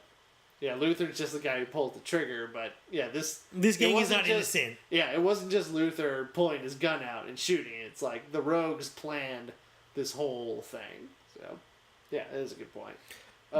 Roger Hill as Cyrus, up there with Alec Baldwin and Glengarry Glen Ross. Great one scene performance. And he never did anything else, right? Yeah, he has no other credits that I can find. Mm-hmm. So. Excellent shots, composition, camera moves. We talked about that one scene with the crane shot, but there's another really good one where when the gang is they meet up at Union Station, and Mercy finds Swan, and she's like, that guy's following you, and he's like, now he knows that I'm following him. And then the Warriors walk in, and they communicate with just subtle nods, and then it's just like, you believe that they communicated that whole thing. Like, he nods at them and then nods towards the bathroom, and then it's like, you know that they're just like on it. And I just, the storytelling in that scene, and then also like they made a guy on roller skates in overalls with a striped shirt meandering down a fucking wheelchair accessory ramp, menacing. Yep. That's impossible. That's impossible, but they did it. Overalls are not menacing nor attractive, but by God, they made it. They figured it out. But hell or high water. See, my last moment of awesome I want to highlight is when Ajax goes up against the Baseball Furies. Baseball Fury does the little thing with his bat. Ajax beats the shit out of him, hits him with his bat, and goes, fucking A, and then runs off. For some reason, I could just love that moment. I got a few more, and then we'll roll out of here. When the two Lizzies are dancing with each other, there's a blonde girl and a black girl, and they're like looking each other dead in the eyes and like doing this weird like fucking dance. I was like rolling on the ground. It was just amazing. I'll need to watch it again. I don't remember that. No shit slow mo. There's slow mo in this movie. None of it is shit slow mo. No Ridley Scott slow mo. That just gets your goad. Ugh. Yeah, there's real, honest to God. Yeah, and this is like there's no digital cameras to do slow. No. This is like you got to put the film in, and that thing's like a lawnmower, just. Yep. And if you fuck it up, you've wasted thousands of feet of film. Man, they have when he breaks the chair over her head. When they break out of the Lizzie's compound, right? Mm-hmm. Is that There's a good slow mo, and then I believe there's one in the bathroom fight. And when Cyrus gets shot. And when Cyrus gets shot, of course. Oh, and then the leader of the Griffs sitting in a dark room with sunglasses on, Yep. just fucking waiting for information, like thinking about nothing. And then how he talks to his whole body. He talks with his whole face. Yeah. I want them all, if possible. If not, waste it. Waste them. Yeah, Riffs. It's just, his whole neck, head, mouth, teeth, lips, eyes. We can't see his eyes because they're behind huge aviators, but you know those eyes are moving too. And he talks with his whole face. Also, this is the height of rudeness, but I forgot one nitpick, which is that I wish Mercy got involved in the bathroom fight more. Yeah. She bites some guy in the shoulder, but I'm like, this is the kind of chick who would like... She's a tough chick. She would take off her fucking heels and she would stomp a dude in the face. You know what I mean? So, I kind of wish that that they gave her some fucking thing to do. Even if I'm not saying she takes on a guy one by one. I'm saying, she gets creative, like, etc. Yeah. All right. So that's just we're just touching on all the cool stuff in this movie. You'll find your own cool things if you watch it. Yeah, I mean, if there's so many little details, you owe it to yourself to watch this movie. Yep. I hope we at least inspire you to get out there and watch it. And this transitions me into my first Q&A questions. And in the beginning we talked about what's a cult movie and what's a cult classic, and I believe your answer was, to the listener minutes ago to us about a week ago, you were like, there's cult movies which are small underground movies, and a cult classic is something bigger than that, right? That was your response. Yeah. And I realize now that you're totally right. It's like a cult movie. It's about time. Yeah, well, broken clock's right twice a day. Yeah. Banter. There's a cult movie is for a cult audience, right? For a minority group, be it if you're just into various subgenres, or if it means something to you because you identify in a certain way, etc., etc., etc., right? If you're a gore hound, then the movie Dead Alive means a lot to you because you love gore, and that movie's just nothing but gore, right? And then, there's like gay cinema and black cinema and frat boy cinema and blah, blah, blah, blah. Yeah, there's Mormon cinema. Right, Christian cinema. And I worked with some Mormon kids at one of my old jobs. He was like, those movies are made for Mormons, for Mormons only. Basically, Right. like the only people who will get anything out of it are Mormons. Right. So that's like a very limited genre. Right. And I think the difference is a cult classic is something that is perhaps made for that cult audience or fits in with that cult audience kind of movie, but is, and I quote here, good enough or special enough to be for everyone. And I think this movie is that movie. No question. Where I think if you're in a mood for a good action movie, this is just something for you. You know what I mean? Like, it's bigger than its limited audience.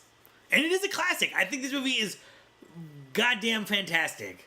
And yeah, like we talked about, I still feel it's underrated. I feel like it's not in the same breath as some of the great movies, and I think it deserves to be. Like, it's not when people talk about 70s cinema, you know, where that's when the auteurs really started beating the studios and until Jaws came out. But, you know, it was a great hotbed for these young filmmakers to tell their story. I think this movie never gets lumped into that. You know, there's Mean Streets, there's you know, French Connection, Clockwork Orange. Like, it's never in the same breath as those, and I really think it deserves to be. Yeah, this should be a celebrated movie. It really should be. No question.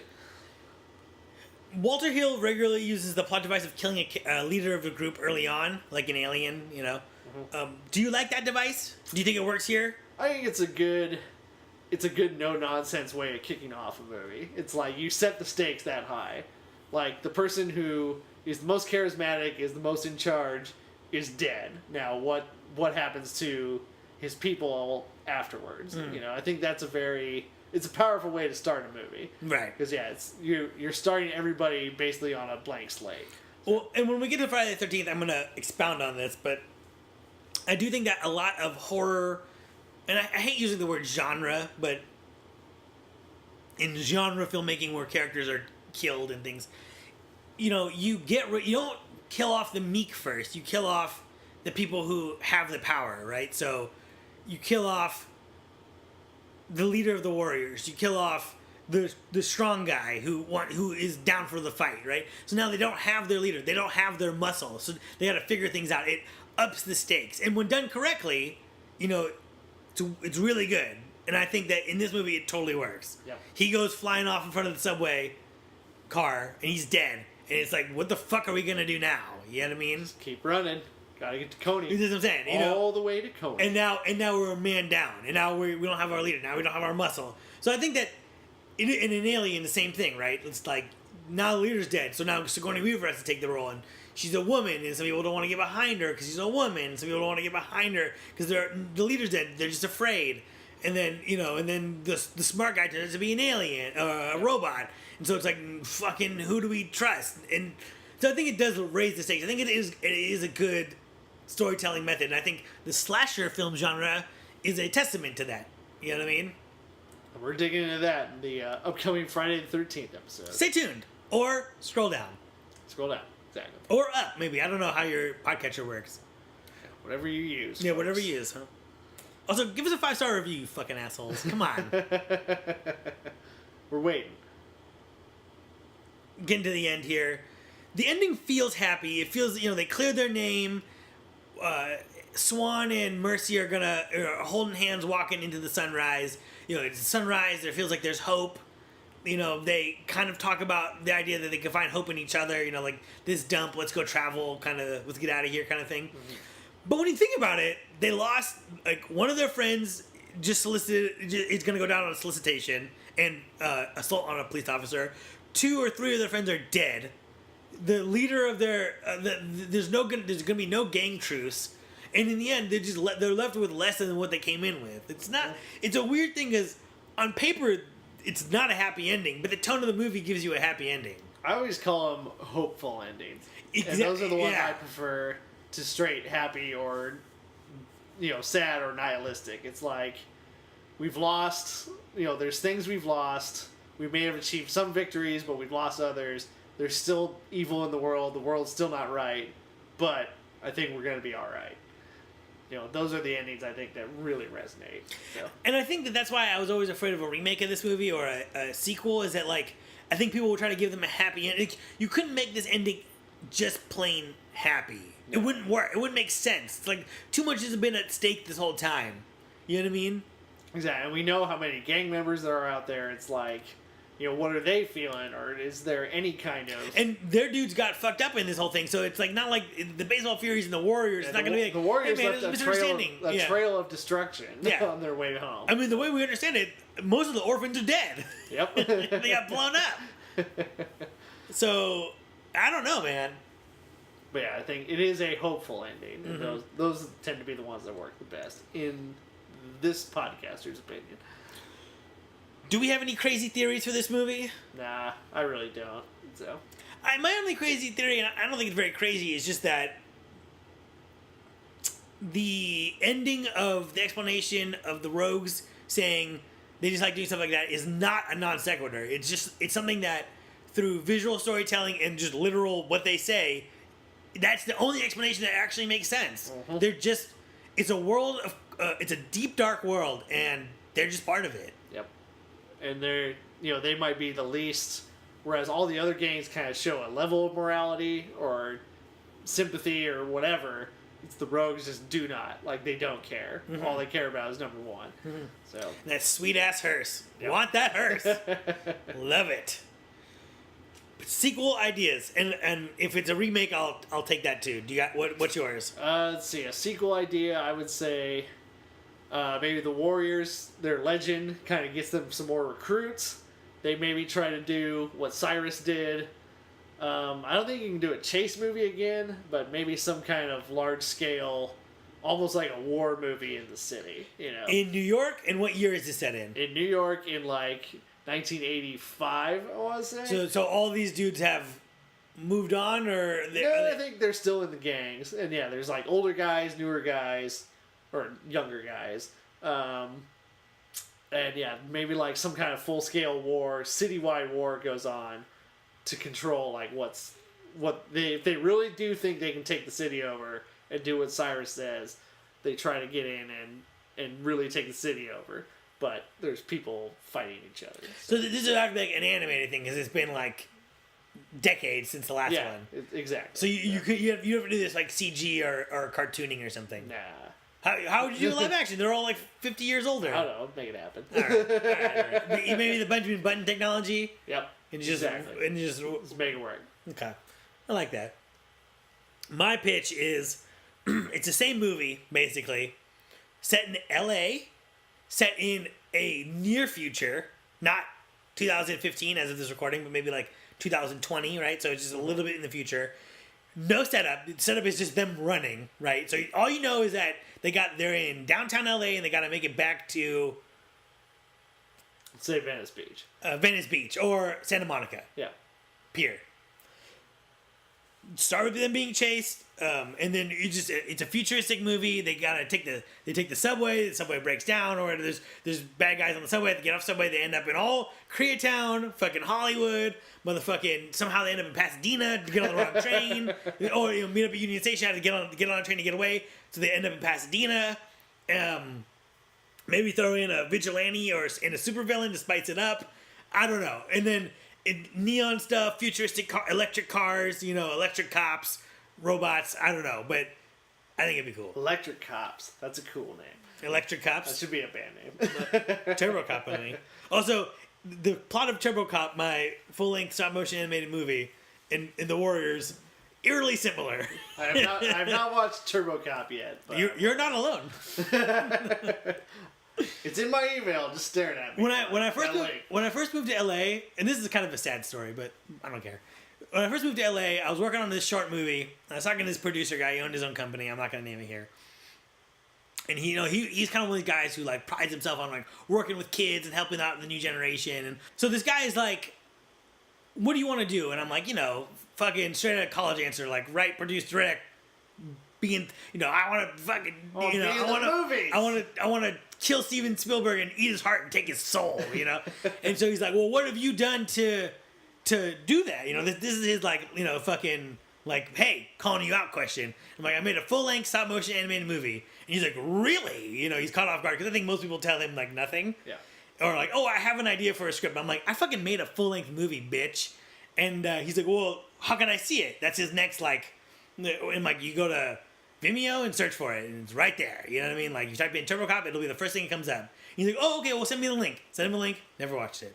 So, I don't hold it against people, because you tell people, I thought that if you made a movie, intrinsically people would just want to watch it. Not so. Yep. Marketing. Marketing's important. The lesson there, kids, is we all fucking, they spent $20 million on the movie, but $80 million to market it. That's how you get asses in the seats. That's how you know about it. As someone who works in marketing, marketing's important. Marketing is important, and it sucks to say that. It sucks to be like the business part of show business is very important, but it is. It's very important. So don't even try to tell me it's not. sad realities, perhaps, but it is the way it is. Kevin, do you have anything else to add about the Warriors? I don't. Seek it out. Go see it in any way. If you're in Sandusky, Ohio, at the Best Buy and they got it there, buy it. Right, and get some people over and watch it. Does this movie work? Yes. Do you like it? Absolutely. Yes. Should you watch it? Should you dress up as them? It's a great Halloween costume. Great group Halloween costume. Great group Halloween costume. Guys and girls combined. All you need is you don't need shit. All you need is a red vest with the Warriors patch on the back. I'm sure someone on Etsy sells it. And then you can wear jeans, you can wear a brown t-shirt, you can wear a cowboy hat, you can wear Native American jewelry. You can do whatever you want. You can make the jeans into shorts if it's hot. You can wear pants if it's cold. It doesn't matter. Do it. Be the Warriors. All right. I mean, it's just a fantastic movie. Something that we just love talking about. And, that's it. Yep. That's it. Go see it. Go see it. You got anything else for us, Kev? That's all I got today. That's us. That's all for us. Come back and join us next episode. Follow us on Twitter at Spooky Cinema. We are on Stitcher, iTunes. Someone rate, review, and subscribe. We need some more. We need some reviews. We want to know what you think. Do we suck? Yeah. We don't. Come on. We don't got any plugs. This is it. This is us. Come on. On a platter. All right. So we'll see you next time. Go watch the fucking Warriors. See you next time.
Roll in. Sound speed. Wait for the lock. Okay. Okay. Talk the Warriors. Speeding. We're gonna talk about the Warriors. You might even like it. Okay, so we're rolling. All right.